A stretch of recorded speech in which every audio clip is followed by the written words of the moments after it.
halkani waa Gaacir Media. Dhageystayaasheena iyo daawadayaasheena sharafta mudan. Soo dhawaada wararkeena. Qodobada wararkeena ugu waaweyn waxaa ka mid ah shirkii cimilada adduunka ee Glasgow, Scotland ka socday oo heshiis la gaaray. Britney Spears oo xorriyadeedii dib u heshay. Shaqada Tunisia oo sameeyay banaanbax ka dhan ah madaxweynahooda. Maxkamadda sare ee Hindiya oo go'aan ka soo saartay wasakhowga hawada ee ka jira caasimadda Delhi. U soo dhawaada warkii oo faahfaahsan. Hogaamiyaal 200 oo waddanka kala socday ee ku shiray Scotland ayaa heshiis ka gaaray arrimaha isbeddelka cimilada. Shirkan oo ka socday Glasgow, Scotland ayaa gunaanadkii wadamo 200 ah oo caalamka kala socda ayaa heshiis ka gaaray arrimaha isbeddelka cimilada. Heshiiskan waxaa loo bixiyay Glasgow Climate Pact. Heshiiskan ayaa la rajeynayaa inuu wax badan ka qaban doono arrimaha isbeddelka cimilada adduunka, gaar ahaan yareynta diiqowga hawada iyo wixii la mid.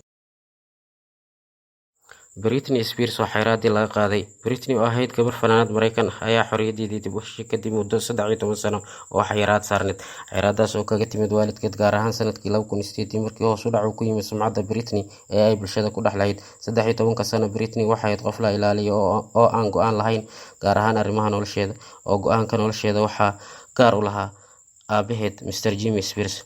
Haddaba, taariikhdu markay ahayd 13 bishan November 2021, qareenka Britney, Mr. Matthew, ayaa sheegay in Britney xorriyadeedii dib loogu soo celiyay oo dadaal dheerna lagu bixiyay. Haddaba, Britney dhinaceeda ayaa sheegtay 13 sano ee xayiraadda waalidkeed saareen in ay ka soo gaartay waxyeelooyin aad u tiro badan, gaar ahaan dhinaca maskaxiyan iyo dhaqaalaha la xiriira.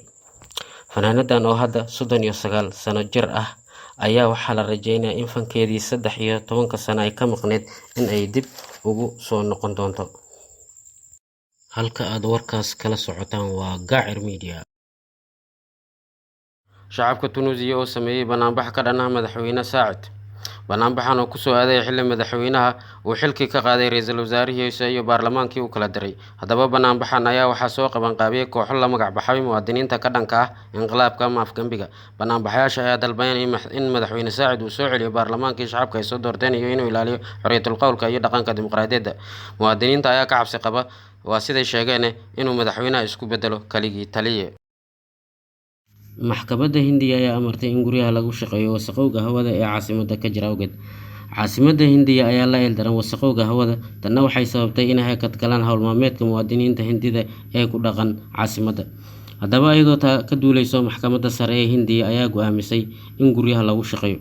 Warbixinta ayaa intaa ku daraysa in caasimadda New Delhi ee Hindiya ay ka mid tahay magaalooyinka wasakhowga hawada ee saa'idka ah ka jiro, taasoo waxyeeleysa mar walba caafimaadka iyo dhaqaalaha bulshada ee magaaladaasi ku dhaqan.